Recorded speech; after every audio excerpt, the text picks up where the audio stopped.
Formávamos um divertido quinteto. Éramos 4 garotos de 9 ou 10 primaveras, mais uma menina de 11, certa loirinha encherida de cabelos cor de milho, presos em 2 tranças. Naquele dia longínquo de nossa infância, íamos todos alegres, cada um de nós montado numa bicicleta, seguindo por uma estrada da cidade onde morávamos. Pedalávamos alegremente. Nossas bicicletas eram, em nossa imaginação infantil, corcéis mágicos, velozes e indóceis, nos quais galopávamos pelas planícies da mais lampeira das liberdades. Misturávamos a imaginação com a realidade. E se um dia tivéssemos que morrer, pensávamos, certamente morreríamos montados em nossas bicicletas, símbolos maiores de toda a nossa liberdade menina. Mochila em nossas costas, cheia de mantimentos, como dizia o rolha de poço, o gordinho da turma, coisas compradas na venda azul do seu quequé, garrafas de gasosa, balas de banana, balas sete belo, barras de arroz caramelado, pirulitos zorro, ai, meu Deus, que delícia, que saudade da infância saborosa. Estilingue pendurado no pescoço, bolas de gude e pelotas de barro endurecidas ao sol devidamente guardadas numa meia velha que servia de saquinho, guardadas como munição para a caça de passarinhos no mato, lá nos sopés dos morros azuis que circundavam a cidade. Era um dia ensolarado de estio, eu me lembro. Uma brisa suave beijando nossos rostos, como se fosse uma fada bonita e invisível, aliviando o calor seguíamos fazendo curvas, mofando um com o outro. Passamos por um vendedor de laranjas, numa barraquinha nas margens da estrada do bairro de Congonhas, o negão das laranjas cravo, um negro folgazão, sempre com um sorriso largo no rosto. Gritamos a ele que queríamos algumas laranjas para chupar durante o passeio até o rio onde iríamos nada, naquele ano de 1974, num tempo tão distante que não volta mais, a não serem reprises inesquecíveis do cinema da memória. Laranjas que devoraríamos todos juntos, durante o percurso, impregnando nossas mãos com o cheiro forte da fruta, fazendo guerras de cascas, atirando asas nos outros em batalhas memoráveis que não matavam nem feriam, apenas divertiam. O negão das laranjas cravo pegava nossas moedas, escondendo-as rapidamente no bolso da calça. Depois catava as laranjas do grande balaio, colocando-as em saquinhos amarelos, em forma de rede. Na volta pararíamos para conversar com mais vagar com o negão das laranjas cravo, contando nossas histórias e ouvindo-as dele também, daquele pobre, porém honesto e alegre vendedor. Ouviríamos toda a criatividade de suas mentiras abençoadas, mentiras que a nós soavam verdadeiras, pois éramos crianças, e as crianças sabem muito bem que o mundo da imaginação é muito mais real e bela do que a feia e ilusória realidade. Contaríamos as nossas mentiras, também, evidentemente. A nossa turminha era composta por um certo mulatinho, o Salmonella, que ganhará este apelido durante uma aula de ciências, na escola básica Derbal Ramos da Silva, Rapunzel, a loirinha virago das tranças de ouro, sempre atrás da gurizada, mandando neles, na maior parte do tempo, o Kung Fruta, um guri que tinha traços asiáticos, eu e, finalmente, o gordinho rolha de poço. Todos tínhamos um bom apelido, é claro. Eu também tinha o meu, por ser magro e pálido, chamavam-me de Doutor Defunto. No cinema da minha memória, a câmera vem focalizando-os de frente, em movimento lento. A gente vem descendo uma pequena e suave ladeira, borboletas e libélulas voando em nossa frente, como pequenas fadas a nos acompanhar na doce alegria de viver. Estamos rindo e galhofando um com o outro como pequenos anjos rebeldes. Logo adiante há uma curva fechada. Depois dela, às margens da estrada, uma capoeira grande, onde colheríamos amoras pretas em gás maduros. Não percebemos o velho caminhão vindo em velocidade, como um gigantesco dinossauro de metal. A trilha sonora deste meu filme mental recordativo é a Nona Sinfonia de Beethoven. Num close-up de minha memória, vejo o rosto suarento de rolha, a boca aberta sem um dente na frente, gritando cuidado, uma porcaria de caminhão. O velho caminhão desviando da gente. Rude como um diabo, o motorista põe a cabeça para fora da janela do caminhão. Grita alto, enfesado mesmo. Seus moleques vadios! Onde vocês pensam que estão, seus filhos de uma vadia? No pátio da escola de vocês? O caminhão prossegue em frente, como um trem do inferno. Mas o rolha de poço ainda tem tempo de berrar, no seu jeito irritadiço de ser. Vai se danar, seu porco suado! E gritamos então todos juntos para o motorista. Vai-te embora, bicho feio! Bolo fecal! Saco de bosta podre! E rimos com toda a alegria sacana da infância. Rimos do motorista e de nós mesmos. Rimos do medo que sentíramos. Continuamos pedalando, porque pedalar era preciso. Uma outra curva, agora. Ficamos atentos. Vimos, com um friozinho na barriga, um Fusca preto surgindo em nossa direção, como um touro bravo. O carro vinha numa velocidade irresponsável, o motorista acelerando, acelerando, acelerando. O ronco do motor era como o urro de uma fera de metal que iria nos pegar. Eu vi. O motorista estava bêbado. Os olhos vermelhos. Estava bêbado, sim senhor, meu Deus. E como um cometa da morte, o Fusca nos apanhou em cheio. Nossas bicicletas voaram. Nós mesmos voamos. Nossos gritos de dor e medo também voaram nos ares, ainda hoje ecoam dentro de mim, como sirenes sinistras no meu inferno de solidão e saudade, agora que estou escrevendo essas lembranças melancólicas que vão sendo marcadas como carimbos de tristeza no branco da tela do editor de textos do meu velho computador. Lembro que tudo escureceu como uma noite. Vista e mente. Corpo e alma. Parece que dormíamos estranhamente num mar de nuvens brancas, densas, tépidas, etéreas. O verão de 1974 ainda não havia acabado. Indicado pelo presidente Médici no ano anterior, o general Ernesto Geisel é eleito pelo Congresso Nacional presidente da República, em 15 de janeiro. Tomaria a posse em março, dando prosseguimento à ditadura. As coisas haviam mudado. Eu havia mudado. O Brasil havia mudado.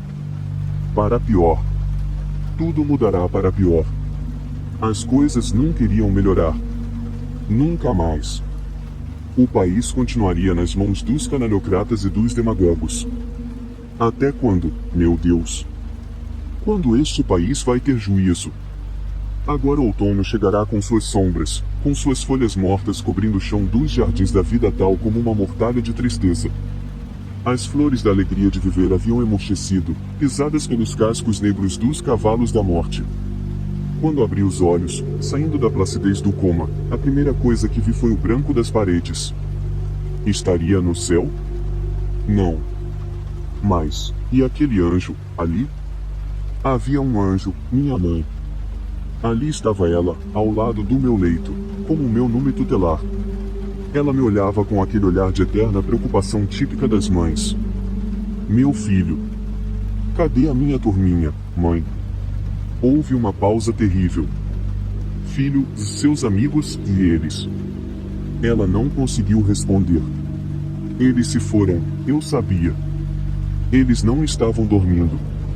Eles não estavam no hospital de minha cidade. Eles não estavam em casa. Eles não estavam mais conosco. Meu Deus, onde eles estavam? Alguns dias depois, em casa, numa cadeira de rodas, as pernas amputadas, as esperanças amputadas, foi que pude compreender com amargura. Sim, agora eu sabia. Agora eu sabia onde meus amigos estavam. Estavam no cemitério da cidade, lá no alto da colina onde o vento sul sopra como um titã invisível e mal-humorado. Estavam todos mortos, os meus amigos. Mortos. Mortos. Rapunzel, rolha de poço, salmonela, kung-fruta, ossos sonhos, nossas esperanças de um país melhor e mais justo, tudo morto, morto, morto. Todos e tudo sepultado, morto, enterrado. Meu Deus, por que não me deixaste ir com eles? Por que me abandonaste aqui, neste mundo da dor e da crucificação? Neste mundo onde a solução para tudo é a morte, é a morte. Nunca mais iria encontrar amigos de verdade, eu sabia. Eles estavam além das muralhas da morte. Os meus verdadeiros e únicos amigos agora estavam além do sono e dos sonhos. Aguardavam-me com a paciência assustadora que só os espectros têm. Na Terra, com a chegada da idade adulta, os homens perdem a capacidade de fazer amizades verdadeiras. Eu nunca mais teria amigos no mundo. Nunca mais. Vocês querem saber do motorista irresponsável do Fusca Negro, não é mesmo? O irresponsável fugiu. Jamais foi preso. Filhinho de papai. Sobrinho de um imbecil que era juiz da cidade. Costas quentes, sabem como é. Aquele filho da mãe. O tempo passou como uma grande mão virando as páginas do livro do destino. Ontem sonhei com meus amigos. Salmonela, Rolha, Rapunzel, Kung Fruta.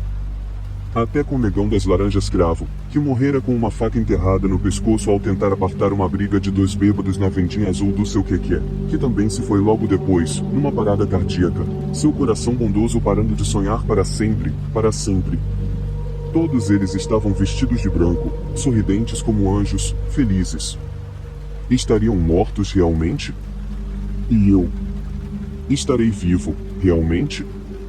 Quem está vivo e quem está morto, afinal de contas? Quando meus amigos morreram, uma parte do meu ser morreu também. Hoje, estou vivo, sim, mas aguardando a minha vez, aguardando os meus amiguinhos, para pedalarmos juntos outra vez por outras estradas, as estradas azuis da felicidade, da alegria e da liberdade eternas. Sim, estou com 80 outonos, agora. Há rancor e amargura dentro de mim. Mas aquele menino que eu era ainda existe em algum lugar recôndito do meu ser, como um anjo do bem. Anoitece. É o fim do inverno. A porcaria do câncer apertou o cerco e eu voltei para o hospital. Estou num beco sem saída. Estou à beira da morte. Estou de volta ao hospital. As paredes ainda estão branquinhas, branquinhas. Aquela pequena rachadura em forma de raio ainda está ali.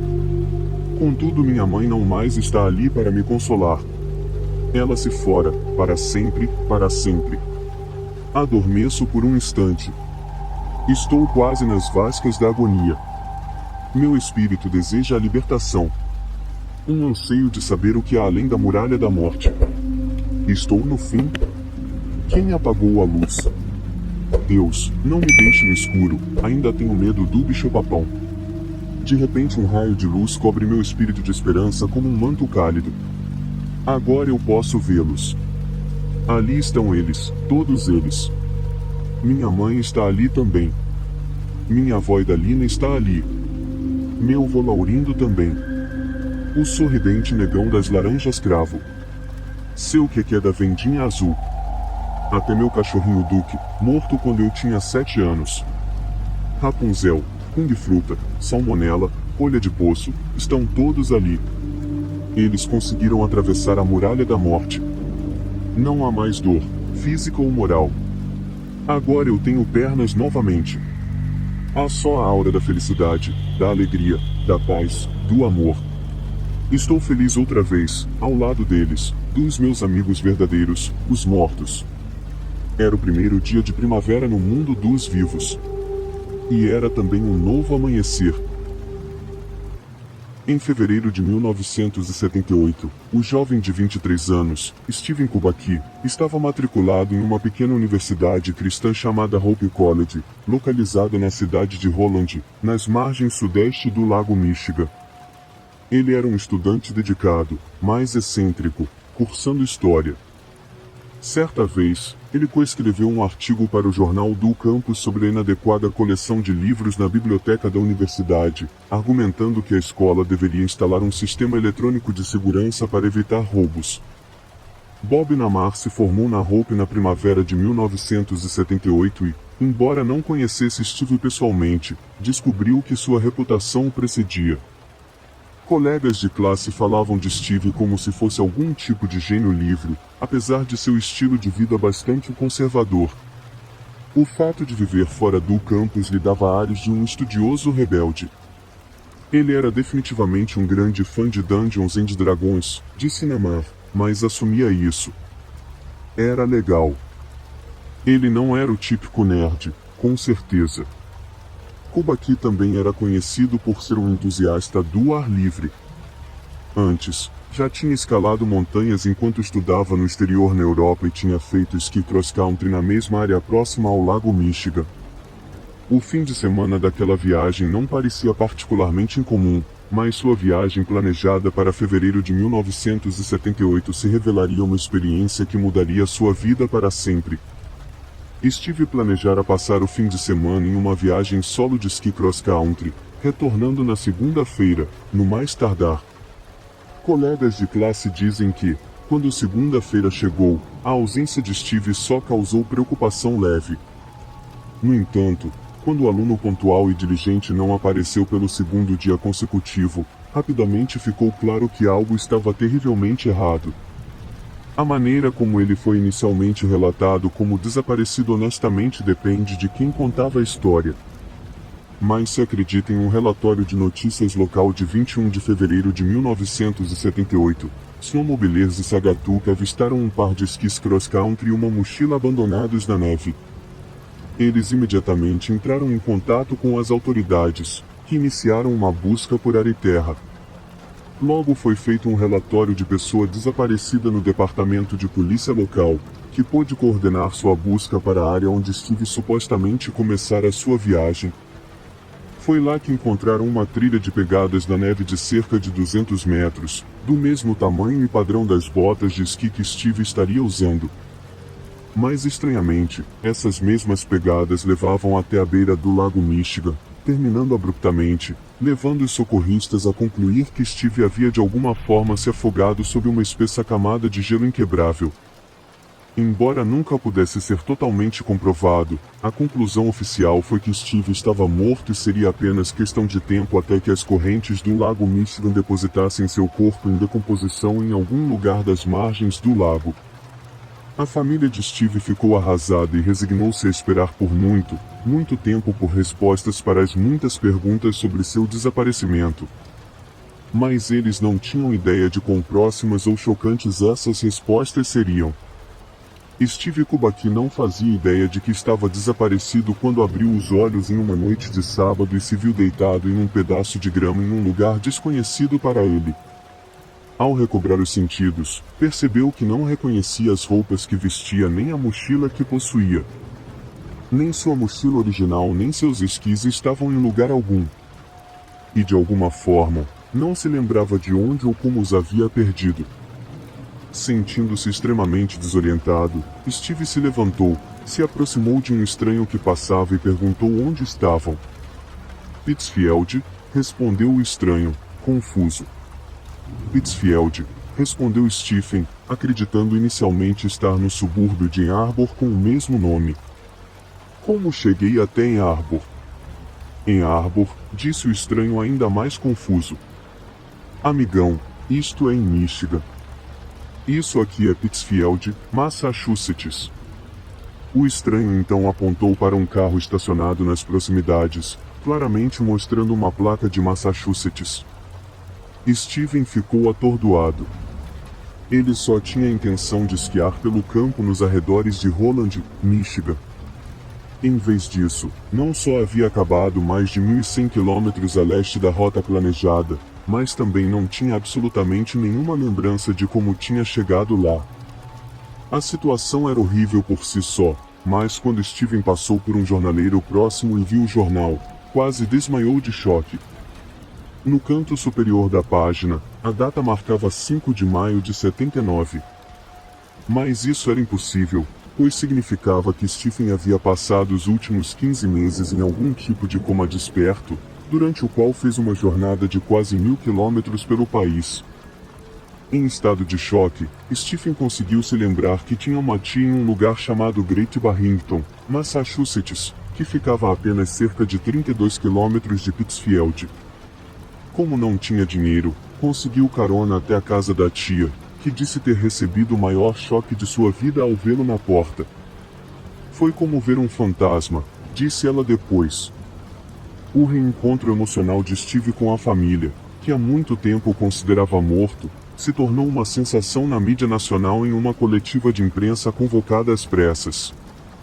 Steve disse a um grupo de repórteres que, quando acordou em Pittsfield, estava usando um conjunto de roupas diferente daquelas que usava no ano anterior.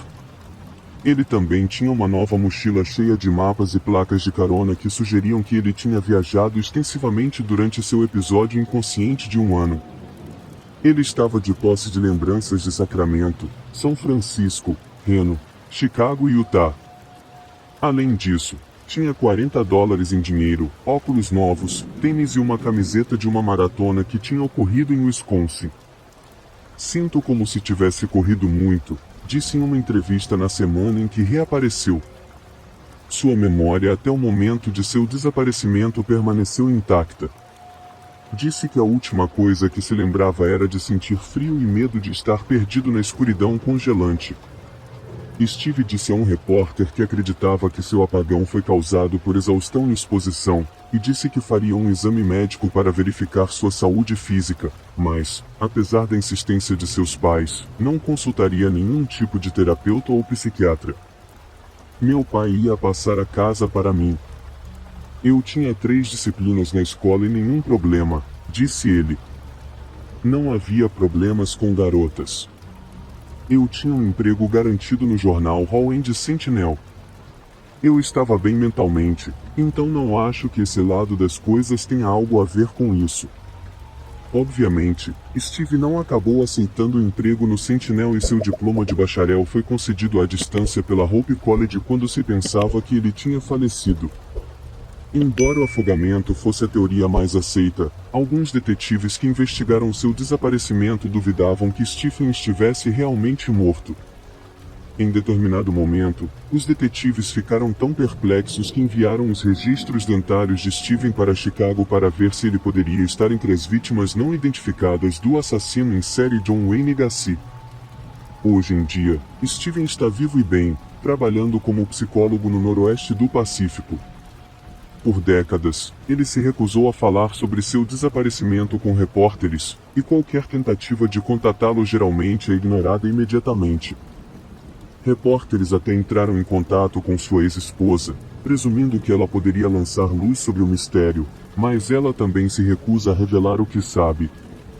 O caso de Stephen é talvez um dos mais fascinantes de uma pessoa desaparecida que reaparece viva, e por várias razões, mas a falta de cobertura midiática contemporânea do evento é francamente desconcertante. Apenas em pequenos e sombrios cantos de fóruns obcecados pelo paranormal é que o caso de Stephen foi explorado de alguma forma. A explicação mais comumente aceita está relacionada ao fato de que o local do desaparecimento de Steve estava perto do limite sudeste do Triângulo do Lago Michigan, uma área que se estende de Manitoba, Wisconsin, a Ludington, Michigan, e ao sul até Benton Harbor, onde várias outras desaparições misteriosas teriam ocorrido. Mas não são apenas pessoas que foram vítimas do primo menos conhecido do Triângulo das Bermudas, pois a área testemunhou numerosos desastres aéreos, naufrágios e desaparecimentos inexplicáveis que remontam a séculos. Há relatos de navios fantasmas, aviões fantasmas, avistamentos de OVNIs amplamente corroborados e um conto particularmente arrepiante sobre uma equipe competitiva de vela que atravessou o que soa como um vórtice durante um treino em uma noite de verão calma. Após uma súbita e dramática queda de neblina e vento, preenchendo a vela principal de 2 direções opostas, 3 navios de madeira ganharam vida própria e fizeram giros sincronizados de 360 graus sem ninguém no leme. Mas por mais que algumas dessas histórias soem como algo de um romance barato, e é possível que sejam, o desaparecimento de Stephen foi bem documentado e de forma alguma é um elaborado embuste. Pode ser que o homem tenha sofrido algum tipo de lesão na cabeça, o que explicaria sua perda de memória, mas se fosse o caso, por que um exame médico posterior o encontraria em perfeita saúde? Alguns anos após o evento, Stephen Kubashi disse à mídia que estava tentando retraçar os passos que deu no dia de sua viagem de esqui solo, esperando encontrar pistas suficientes para juntar onde ele esteve e o que fez durante esse intervalo em sua memória. Mas mesmo após essa peregrinação sombria para o local onde desapareceu, Stephen não parece ter encontrado novas respostas, e se encontrou, definitivamente não conversou com nenhum jornalista sobre isso. A questão permanece, Stephen permaneceu calado sobre seu desaparecimento porque ainda é um mistério para ele, ou ele desde então lembrou de algo tão terrível que não pode se permitir falar sobre isso? Pouco mais explicaria um muro tão rígido de silêncio por parte de seus amigos e parentes. Mas no final do dia, parece que o enigma do bizarro desaparecimento de Steve Kubacki permanecerá para sempre um mistério não resolvido. Em junho de 1969, Dennis Martin, um menino de 6 anos, acompanhou sua família em uma viagem de acampamento para o Parque Nacional Great Smoky Mountains, uma cordilheira localizada ao longo da fronteira entre Tennessee e Carolina do Norte, no sudeste dos Estados Unidos. O nome é Great Smoky Mountains e vem da neblina natural que frequentemente paira sobre a região, parecendo grandes plumas de fumaça ao longe. Curiosamente, essa névoa é causada por substâncias emitidas pela flora local, substâncias que têm alta pressão de vapor e facilmente se transformam em vapores em temperaturas e pressões normais.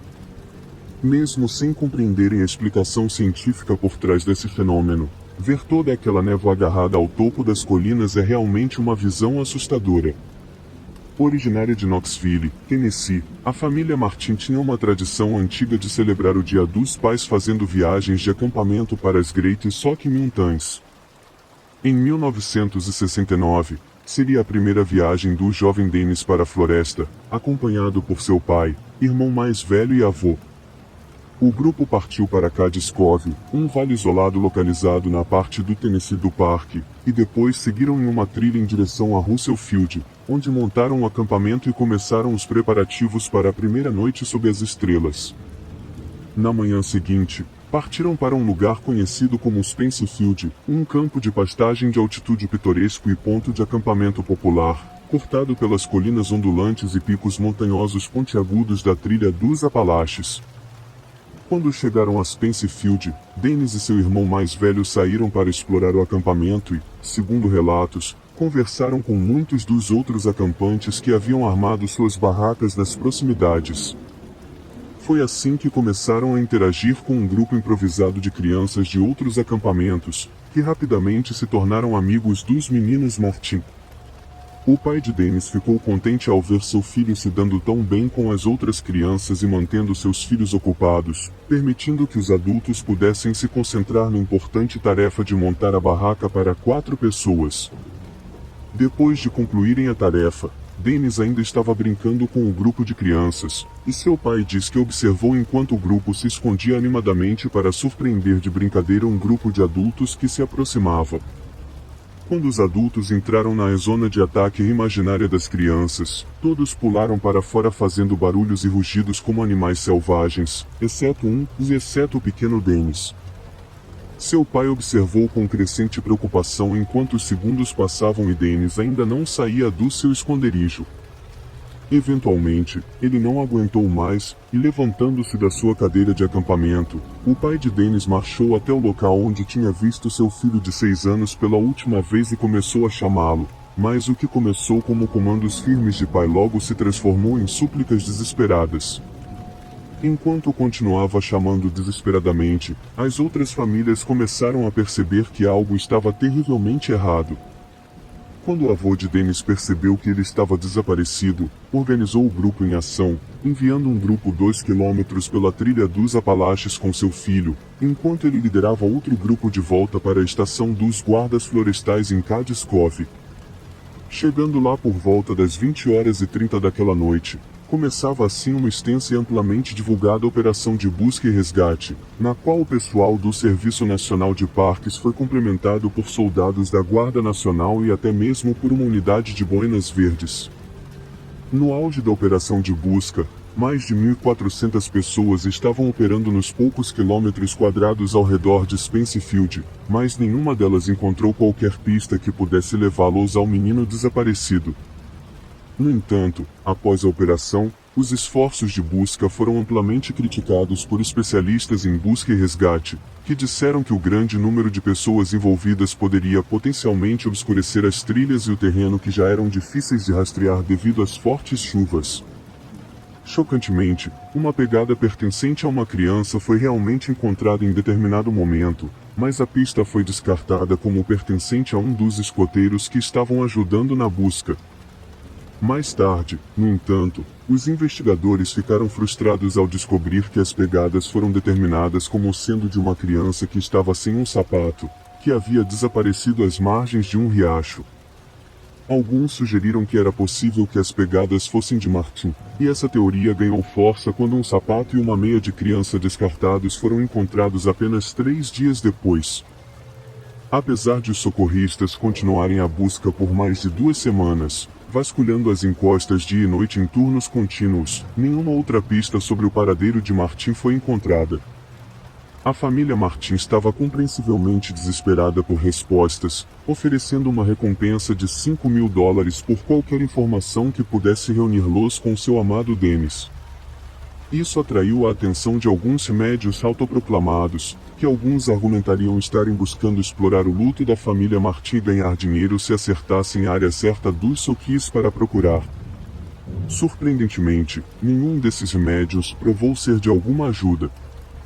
Muitos anos depois, em 1985, um homem que aparentemente estaria coletando ilegalmente ginseng americano no parque afirmou ter encontrado os restos mortais esqueléticos de uma criança enquanto explorava a floresta.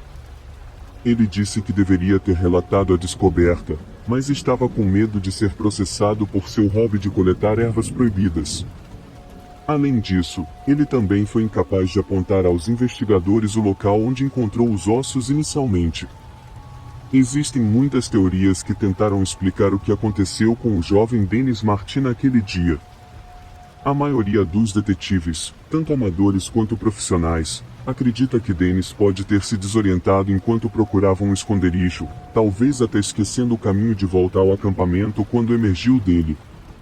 De qualquer maneira, Dennis então se afastou mais do acampamento e poderia ter caído em uma das muitas encostas íngremes e ravinas que pontilhavam a área ao redor de Spencerfield. No entanto, Dennis estava vestindo uma camiseta vermelha brilhante quando desapareceu, algo que não seria fácil para equipes de busca e resgate deixarem passar despercebido.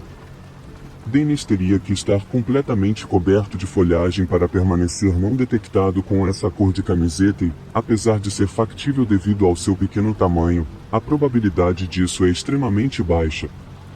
Outros rapidamente lembram da presença de ursos negros na área, assim como cobras coral e porcos selvagens, todos os quais representariam uma ameaça considerável para o pequeno Martin de 6 anos. Guardas florestais informaram à polícia investigadora que um urso com subpeso foi capturado em uma armadilha para javalis na área de Spencerfield apenas 2 semanas antes. Embora o urso tenha sido libertado em segurança, o incidente sugeriu que ele pode ter tido dificuldade em encontrar comida suficiente, levando-o a procurar fontes de alimentos menos familiares. Entretanto, por mais trágicas e brutais que sejam as teorias mencionadas anteriormente, o pai de Dennis acredita em algo consideravelmente mais sinistro, baseado no relato de uma testemunha ocular chamada Harold Key, que afirma ter ouvido um grito alto na mesma tarde em que Dennis desapareceu.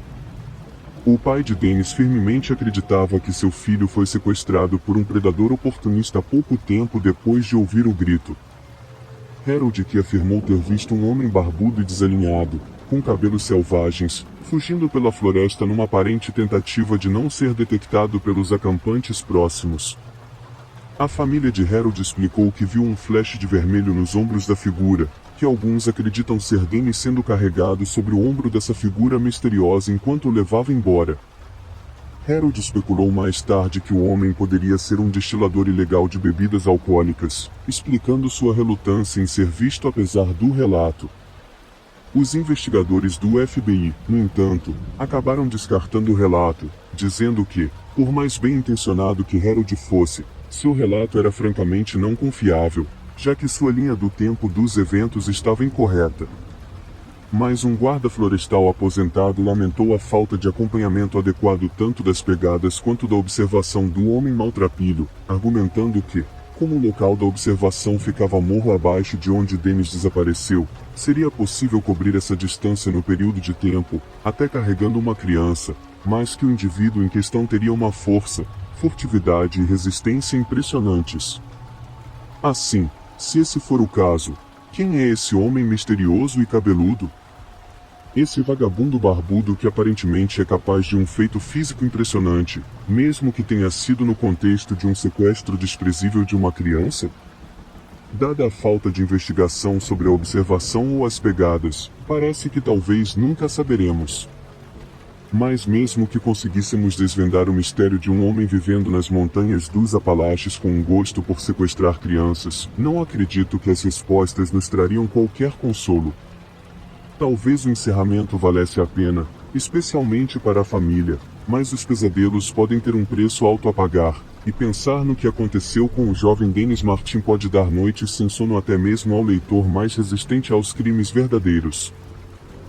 Estabelecida em 1908 por Theodore Roosevelt, a trilha Big South é uma rota de caminhada de 11 milhas que serpenteia pela áspera Comanche Peak Wilderness até o Parque Nacional das Montanhas Rochosas do Colorado. Os experientes caminhantes descreveram a trilha Big South como de dificuldade média, mas um deles mencionou que existem áreas onde as bordas têm apenas 24 polegadas de largura, o que pode ser realmente desafiador. Se você não estiver em forma, vai exigir muito de você. Conhecida por sua beleza pitoresca, a trilha também é um refúgio para a vida selvagem e abriga alces, linces, ursos negros e pumas, só para citar alguns. Enquanto as temperaturas médias na trilha variam de altas de até 60 graus no verão a mínimas congelantes de 10 a 15 graus no inverno, tornando-a perfeita tanto para atividades ao ar livre ensolaradas quanto nevadas. A beleza natural selvagem da área é parcialmente o que motivou os irmãos Allen e Arlen Atadero a fundarem o Poudre River Resort, um lugar para caminhantes e amantes da natureza de todos os tipos se entregarem ao seu hobby preferido. Allen mencionou que ele e seus irmãos passavam tanto tempo lá que sentiam que estavam se tornando parte da paisagem, então, no fim, mudar suas famílias para lá fez sentido. A vida no resort era relativamente despreocupada até o outono de 1999, quando um grupo cristão de solteiros estava ajudando Allen a se preparar para o inverno em troca de hospedagem gratuita. Em 2 de outubro, o grupo de solteiros decidiu visitar uma fazenda de trutas próxima, a apenas 2 milhas do resort. Allen conhecia bem vários membros do grupo de solteiros, e como sua filha de 6 anos, Jocelyn, queria se juntar a eles, ele sabia que não poderia dar permissão sem que seu filho de 3 anos, Jared, também quisesse ir junto. Como confiava no grupo de solteiros, Allen deu permissão para que levassem seus filhos na caminhada. Por volta das 10 horas da manhã, animado por estar em uma de suas primeiras aventuras reais ao ar livre, Jared continuava correndo à frente do grupo, mas não mais do que cerca de 100 pés antes que seus guardiões no grupo de solteiros o chamassem de volta. Por volta das 11h30, o grupo parou para conversar com alguns pescadores que seu pequeno escoteiro encontrou enquanto estava na frente, e depois de uma breve conversa, continuaram pela trilha. Neste ponto, o grupo começou a se separar enquanto caminhavam, algumas pessoas mais rápidas e outras mais lentas, com pelo menos um adulto com a irmã de Jared, que continuava correndo à frente de todos os outros. Pouco depois, o pequeno Jared dobrou uma curva na trilha e desapareceu da vista. Tecnicamente, ele não estava mais adiantado do que o normal, então seus guardiões não se preocuparam muito, mas quando eles também dobraram a curva, não havia sinal dele no pequeno casaco bege que ele usava. Um dos membros do grupo de solteiros correu para tentar encontrar o menino, mas ele não estava em lugar algum. E, como se constatou, aquela última imagem do jovem Jared dobrando a curva cega na trilha foi a última vez que alguém o viu vivo. Nos próximos dias, uma enorme operação de busca e resgate foi realizada, mas não foi encontrada nenhuma pista de Jared Atadero. Na verdade, levaria quase 4 anos para que quaisquer indícios de seu fim fossem encontrados, mas essas pistas pareciam levantar mais perguntas do que respondiam. Após procurar por aproximadamente 1 hora, alguns membros do grupo de caminhada correram de volta ao Poudre River Resort para dar a Alan a notícia de que seu filho de 3 anos estava perdido na floresta. Em pânico, Alan imediatamente dirigiu para encontrar o restante do grupo e ajudá-los a continuar a busca por mais 1 hora ou mais. Foi durante este tempo que alguns membros do grupo de caminhada, composto por 11 pessoas, dizem ter ouvido algum tipo de grito agudo, incluindo a filha de 6 anos de Alan, Jocelyn. Perguntei a ela que tipo de grito era, como se alguém estivesse sendo atacado ou alguém brincando com outra pessoa, disse Alan mais tarde. Ela disse que parecia um grito brincalhão, como se alguém estivesse indo marcá-lo. Como parecia que Jared estava ao alcance da voz, o grupo continuou a procurá-lo intensivamente, mas não importava o quanto tentassem, simplesmente não conseguiam localizar o menino perdido. Então, Pouco antes das 4 da tarde, Alan correu de volta ao resort para ligar para o 911. Menos de 30 minutos depois, o especialista em serviço de emergência do condado de Larimer, Bill Nelson, recebe um alerta de pager de emergência informando que uma criança estava desaparecida na trilha Big South. Em resposta, Bill contata seu gerente de busca e resgate, que imediatamente mobiliza várias equipes de resgate para uma operação grande, mais delicada. Dentro de 2 horas da busca original, pessoal de resgate do 911 estavam no ponto de partida da trilha Lower Big South, com um total de 65 pessoas envolvidas na busca por Jared. 1h30 após o início da busca, as equipes de resgate tinham percorrido a maior parte da trilha e ainda não tinham encontrado Jared. Como resultado, a área de operações foi amplamente expandida, com reforços, incluindo helicópteros da Força Aérea, programados para chegar na manhã seguinte às 7 da manhã.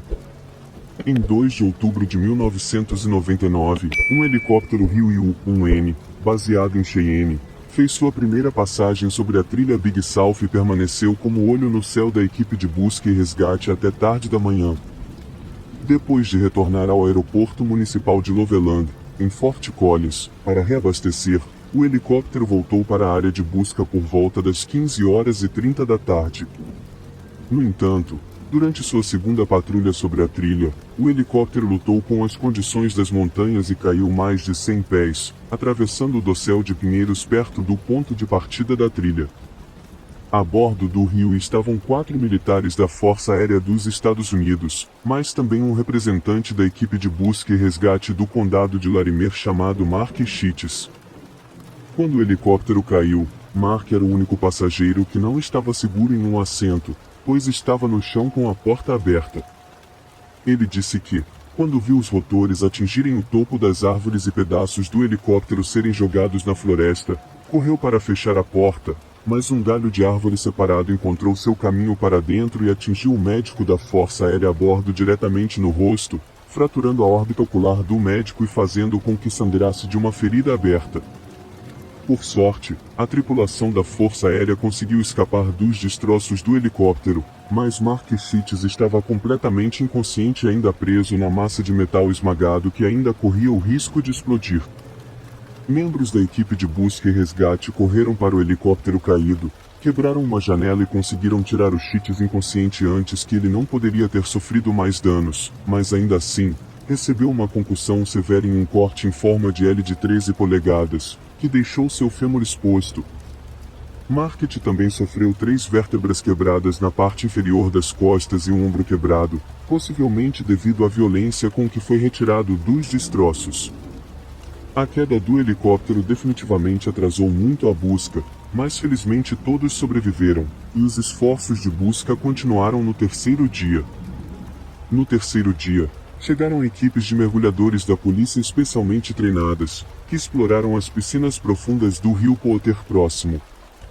Outro helicóptero foi enviado para ajudar na busca, mas enfrentou ventos turbulentos que exigiam potência total para evitar um acidente. Isso consumiu rapidamente o combustível do helicóptero, que logo foi forçado a retornar à base aérea de Fort Collins. Nos próximos 3 dias, voluntários bem-intencionados, mas mal equipados, começaram a pressionar o escritório do xerife do condado de Larimer e o serviço de busca e resgate do condado de Larimer para permitir que eles ajudassem. Jared, de 3 anos, estava desaparecido há quase uma semana naquele ponto, e o tempo estava se esgotando para encontrá-lo em segurança. Eles aprovaram e logo o número de pessoal de resgate e busca aumentou para mais de 200, incluindo uma dúzia de equipes de cães, rastreadores profissionais, uma equipe de mergulho e um avião de busca. Mas mesmo com todos esses recursos, a operação de busca e resgate foi um completo fracasso, já que não encontraram nenhuma pista utilizável sobre o paradeiro de Jared. Consequentemente, os oficiais foram obrigados a informar a família Tadero que a busca por Jared havia sido suspensa.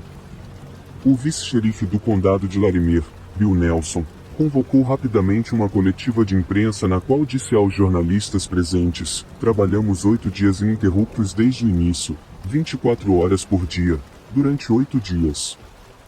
Fizemos algumas buscas noturnas, limitadas em certa medida, mas sempre tivemos pessoas no campo fazendo barulho, então se alguém estivesse lá, Jared teria ouvido.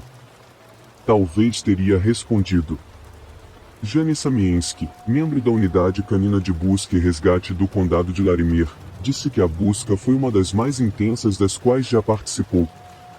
Ela nunca esteve envolvida na busca por uma criança antes, e embora fosse esperado, ficou surpresa com o nível de cobertura midiática.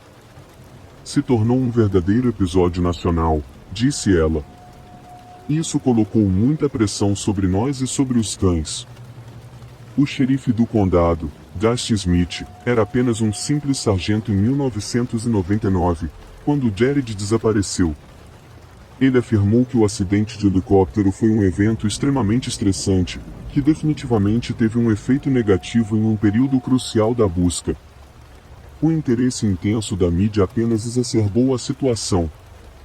Vale ressaltar que tudo isso ocorreu por volta do tempo em que o júri do caso de Jean Benet Ramsey estava prestes a emitir acusações, então o conceito de crianças sofrendo danos pairava grande na consciência nacional. Naturalmente, a mídia se aglomerou para saciar o apetite do público por respostas, e em um ponto, 17 caminhões satélite de TV alinhavam a rodovia 14 do Colorado e a área fervilhava com repórteres e equipes de câmera, usando casacos de pele para se protegerem do amargo frio do Colorado. Enquanto isso, linhas diretas de informações policiais estavam ocupadas com chamadas, incluindo um número de autoproclamados psíquicos que afirmavam saber onde os operadores de busca e resgate poderiam encontrar Jared, ainda aterrorizado, mas vivo. Equipes de TV observaram um homem nativo americano visitando a área, informando que ele havia chegado para realizar uma espécie de ritual, no qual pediria à montanha que devolvesse o menino aos pais. E, em um incidente particularmente incomum, mas sincero, um homem descalço com uma mula apareceu na trilha e se voluntariou para ajudar nos esforços de busca. Mas, por mais significativo que fosse o gesto, equipes de cães e aeronaves falharam em encontrar qualquer sinal de Jared. Um par a mais de olhos no chão provou-se de pouca utilidade. Por mais que doesse a eles, os voluntários de resgate foram obrigados a encerrar completamente sua busca, e por anos o caso do desaparecimento do pequeno Jared permaneceu um completo e total mistério. Corte para junho de 2003, quando os caminhantes Rob Osborne e Garrett Watts estavam fazendo uma visita à trilha Big South. Nós escolhemos o desfiladeiro Poder como uma área que gostaríamos de explorar, disse Rob. Então decidimos chegar lá através da trilha Big South. Tínhamos ouvido falar como era uma caminhada linda, o quão bonita e selvagem era a área ao redor do rio, e como essa era a razão principal pela qual Gary e eu começamos a fazer trilhas, pensamos em fazer uma visita. Durante a caminhada, Rob e Garrett acabaram em um campo de pedras e decidiram subir cerca de 2.000 pés para alcançar o topo. É um país notável lá em cima, mas realmente foi uma escalada, disse Garrett mais tarde. Você está constantemente observando seus pés, focado na área à sua frente para não acabar torcendo um tornozelo ou algo assim. Eles já tinham caminhado em áreas próximas antes e estavam obviamente cientes do mistério do desaparecimento de Jared Atadeiro, devido à quantidade de atenção da mídia que o caso recebeu. Como experientes homens da natureza, eles tinham teorizado uma ou duas vezes sobre a causa do desaparecimento do menino. Imaginamos que ele teria sido arrastado pelo rio e levado por uma onça pintada, disse Rob. Obviamente, havia a possibilidade de algo mais sinistro acontecer, mas é algo sobre o qual realmente não falamos. Tendo filhos, simplesmente não valia a pena pensar sobre isso. Mas, já que estavam caminhando exatamente na área onde Jared tinha desaparecido, a dupla sentiu um arrepio arrepiante e não conseguia tirar da mente um incidente misterioso e comovente. Mas nenhum deles deve ter esperado a descoberta que fariam naquele dia. Rob e Garrett normalmente ficavam nas trilhas populares de caminhada, principalmente por questões de segurança. Mas, naquela primeira visita à trilha Big South, com o pensamento do desaparecimento de Jared em suas mentes, decidiram se afastar da trilha. Não saímos para encontrar nada, acrescentou Garrett. Pensamos que se uma equipe inteira de caras não conseguisse encontrar nada, não havia como nós conseguirmos. Mas acho que havia um elemento de si, sabe? Então, cerca de 1 hora depois da caminhada, nos deparamos com isso. Não pude acreditar no que vi no início, mas lá estavam eles, claros como o dia. Rob e Garrett de alguma forma tropeçaram em roupas de criança a mais de 500 pés da trilha de onde ele foi visto pela última vez. Foi quando vi o sapato, disse Garrett. Era um sapato de criança, definitivamente, e estava intacto, como se alguém tivesse acabado de tirar o pé dele, sabe? Fresco, como se você olhasse para cima e visse uma criança pulando por aí, procurando pelo tênis. Mas então os dois companheiros de caminhada encontraram outro sapato correspondente, um casaco de lã marrom e uma calça de moletom azul que estava virada do avesso. Aos olhos deles, não havia como essas roupas serem de Jared Atadeiro. O menino estava desaparecido há quase 4 anos naquele momento, e não era concebível que essas roupas pudessem estar expostas aos elementos durante todo esse tempo e ainda parecerem novas. Mas, apenas por precaução, os dois homens tiraram fotografias das roupas e ligaram para o 911 na próxima oportunidade disponível. Eles seguiram o pedido do detetive de enviar por e-mail as fotografias que haviam tirado, que foram então encaminhadas para Latadeiro, que morava em Littleton na época. O detetive ficou chocado ao receber uma resposta afirmando que as roupas realmente pertenciam a Jared. Dentro de 24 horas, as autoridades estaduais haviam montado uma equipe composta por membros do escritório do xerife do condado de Larimer, oficiais de busca e resgate do condado de Larimer, guardas da divisão de vida selvagem do Colorado e voluntários de uma organização conhecida como NecroCert. Todos foram direcionados a se reunir no ponto inicial da trilha Big South para começar a procurar pelos restos mortais de Jared. Mais tarde, com a Latadeiro e pessoal da rede local de proteção à infância se juntando ao esforço de busca, eles conseguiram recuperar os restos de todo o conjunto de roupas que Jared estava usando no dia do seu desaparecimento, que estavam espalhados por uma área de 25 pés. Bem, a jaqueta de pano tinha o que pareciam ser marcas de perfuração e as calças estavam desfiadas, disse ele. Os sapatos de nylon tinham pouco desgaste, levando os investigadores a concluir que alguns dos itens estavam protegidos dos elementos e outros estavam expostos. Era a explicação mais simples, mas não necessariamente a correta. Então, a cerca de 180 pés ao norte e 20 pés mais alto em relação ao local onde as roupas foram encontradas, a polícia fez uma descoberta arrepiante. Era um pequeno pedaço do crânio humano, preso em uma fenda apenas levemente visível a olho nu. Próximo a um tronco que atravessava a fenda onde o fragmento de crânio foi encontrado, a polícia também encontrou um dente humano.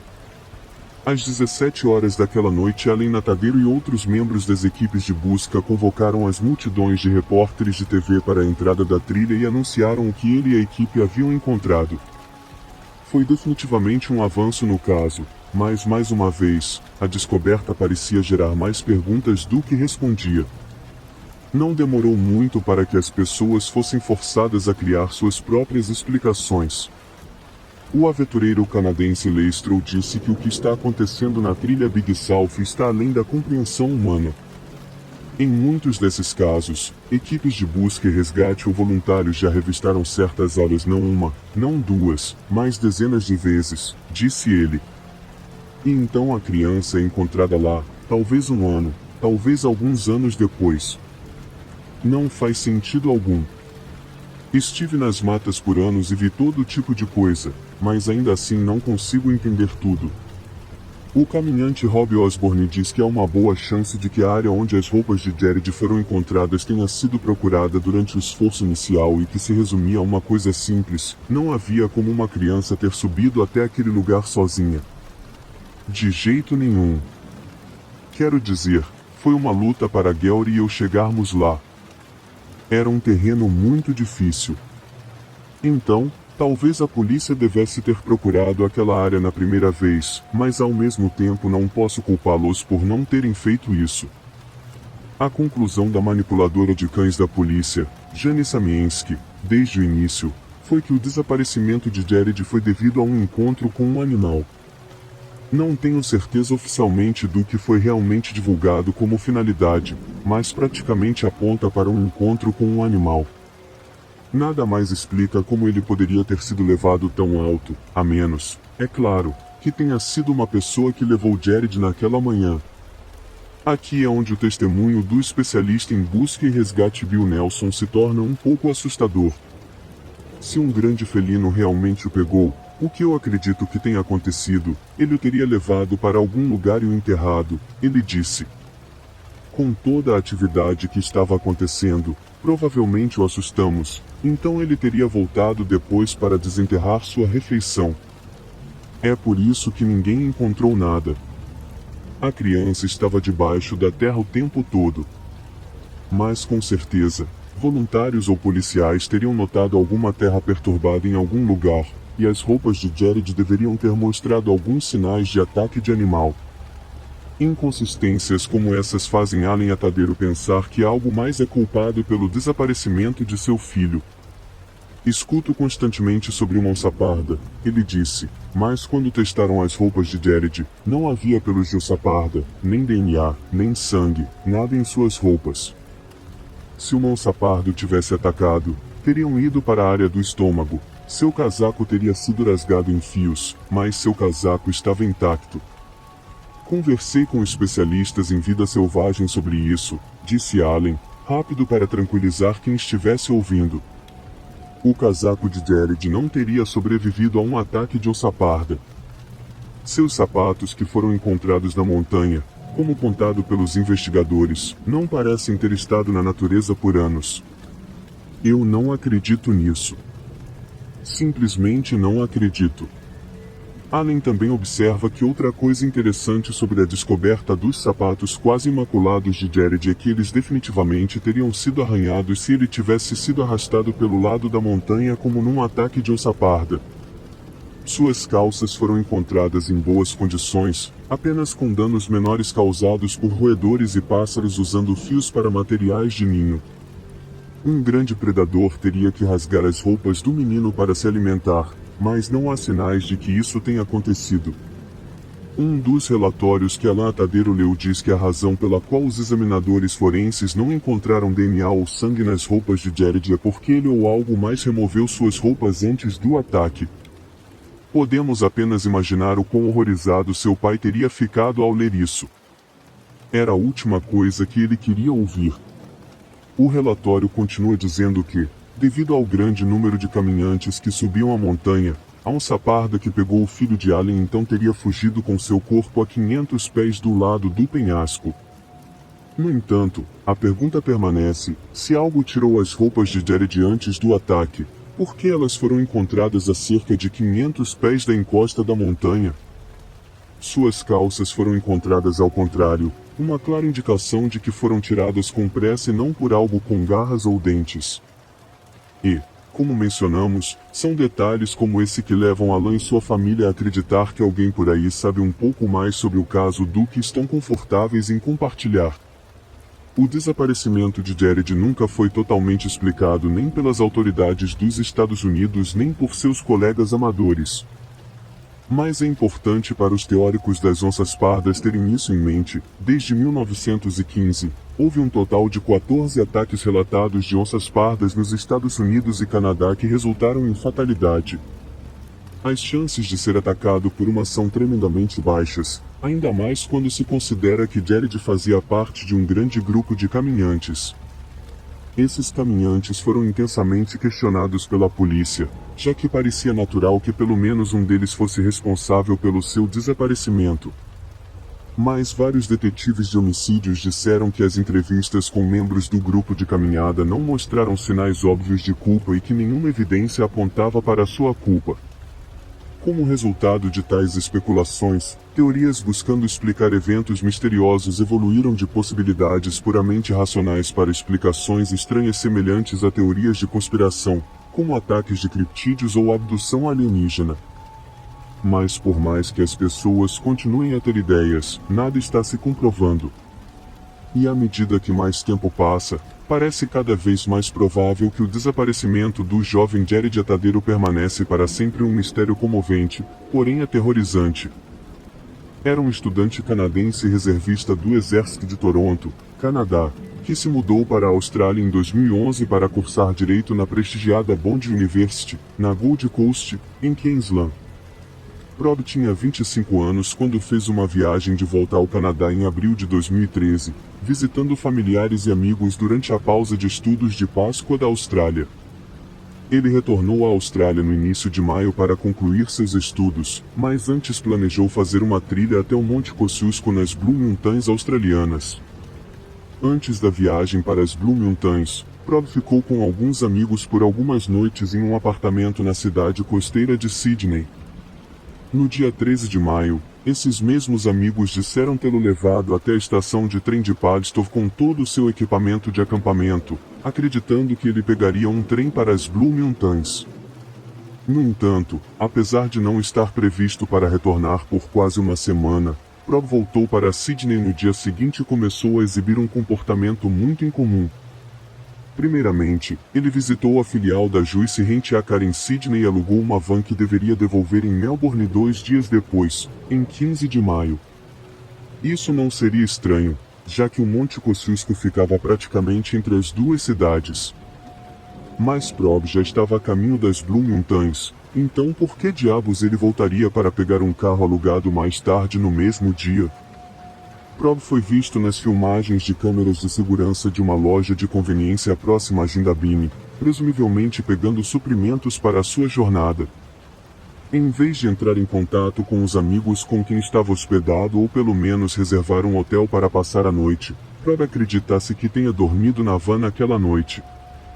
Na manhã seguinte, terça-feira, dia 14 de maio, Prob dirigiu sua van alugada até o resort de esqui Charlotte Pass. Mas, em vez de usar o estacionamento para hóspedes, ele usou o estacionamento da equipe. Depois disso, começou a trilhar o Mainhand Trail. Cito o uso do estacionamento da equipe porque penso que isso indica que o Prob estava sob uma quantidade incomum de estresse. Em outras circunstâncias, alguém tão inteligente e diligente como o Prob poderia se preocupar com a van sendo rebocada por estar estacionada em local restrito, mas naquele momento, isso não pareceu incomodá-lo nem um pouco, quase como se ele tivesse oportunidades mais urgentes. O que é extremamente curioso nesse retorno à montanha é que Prob não parecia estar carregando nenhum dos itens necessários para sobreviver. Seu mapa, bússola, sistema GPS, barraca e roupas de frio foram deixados na van. No entanto, a falta de um celular na van e o fato de um de seus pacotes de comida ter sido aberto nos levam a acreditar que ele levou esses itens consigo para a trilha. Mas parece que o equipamento que ele tinha consigo não importa muito, considerando que ele nunca retornou da trilha. A verdade sobre o destino de Prob permaneceu um mistério desde então. A polícia conseguiu falar com alguns outros caminhantes que estavam na trilha naquela manhã. Eles relataram que o dia começou com um clima agradável e ensolarado, sem previsão de mudança significativa. No entanto, por volta do meio-dia, a temperatura na trilha caiu significativamente e uma forte tempestade de neve atingiu a área em alta velocidade. A tempestade despejou enormes 30 centímetros de neve no chão e reduziu muito a visibilidade, a ponto de, às vezes, só ser possível ver alguns metros à frente. Entre os dias 15 e 16 de maio, a empresa de aluguel Juice tentou entrar em contato com Prob várias vezes para informá-lo de que ele estava atrasado para devolver a van. Mas, obviamente, as chamadas não foram atendidas. No dia 18, o responsável pelo Charlotte Pass ficou preocupado, pois a van estava lá havia 4 dias, sem evidências de atividade na neve fresca. Ao examinar mais de perto, descobriu que a van tinha apenas um passe de entrada de um dia datado do dia 14 de maio. Isso foi um grande alerta vermelho, então o responsável entrou em contato com a Juice, que informou que não tinham conseguido contatar o indivíduo que alugou a van. Suspeitando que alguém poderia estar em perigo, o responsável imediatamente chamou a polícia para relatar o que encontrou. Mais tarde, no mesmo dia, A polícia tentou entrar em contato com o escritório central da empresa de aluguel de carros na vizinha Nova Zelândia, mas devido à diferença de fusos horários, só conseguiram uma máquina atendedora. No dia seguinte, com a situação se tornando crítica, a polícia conseguiu determinar que Prab estava desaparecido e notificou sua família no Canadá. Uma busca em pequena escala começou, com 2 guardas do Serviço Nacional de Parques e Vida Selvagem vasculhando a área geral onde Prab desapareceu. A polícia também tentou triangulação do sinal de um celular, mas como o telefone estava fora da rede da Vodafone por mais de 3 dias, não conseguiram. Em 20 de maio, uma busca de emergência em grande escala começou, com 2 helicópteros e cerca de 50 pessoas de busca e resgate a pé, de esqui e de moto de neve. 2 dias depois, houve um relato de 2 funcionários do Serviço Nacional de Parques e Vida Selvagem que estavam fazendo manutenção em um abrigo de sobrevivência na montanha. Eles ouviram o que acreditavam ser o choro de um homem adulto pedindo ajuda. Concluindo que os gritos vinham de uma área ao norte do abrigo, os guardas tentaram localizar quem estava chamando, mas assim que partiram, os gritos cessaram e os guardas não conseguiram fazer contato. Um helicóptero voou baixo sobre a área na esperança de ver o que os guardas não conseguiram, mas ainda assim nada foi encontrado. Mais tarde, um homem esquiando em uma área conhecida como Little Austria relatou que também ouviu uma voz vindo da mesma direção, por volta do mesmo horário. No entanto, apesar da cooperação, a sólida inteligência não foi substituto para uma descoberta física real.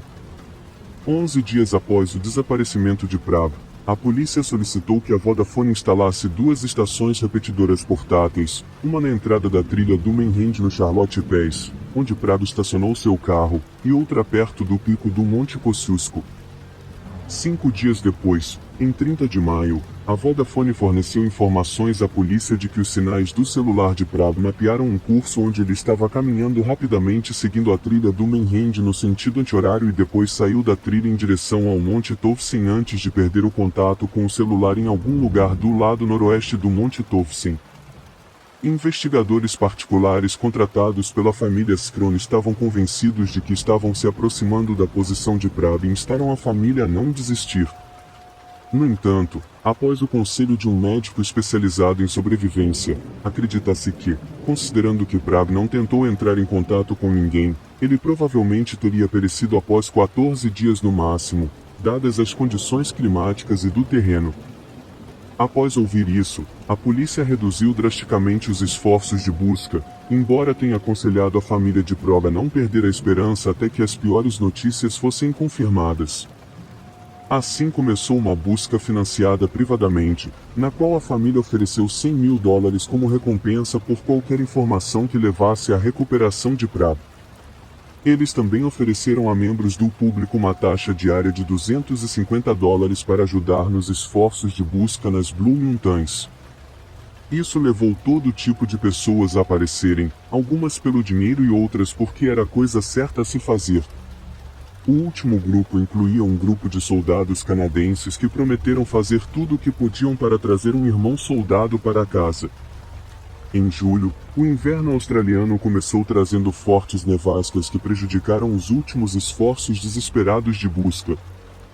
Eventualmente, após gastar mais de $200.000 em investigadores privados, a família Scron foi forçada a encerrar a busca em setembro de 2013.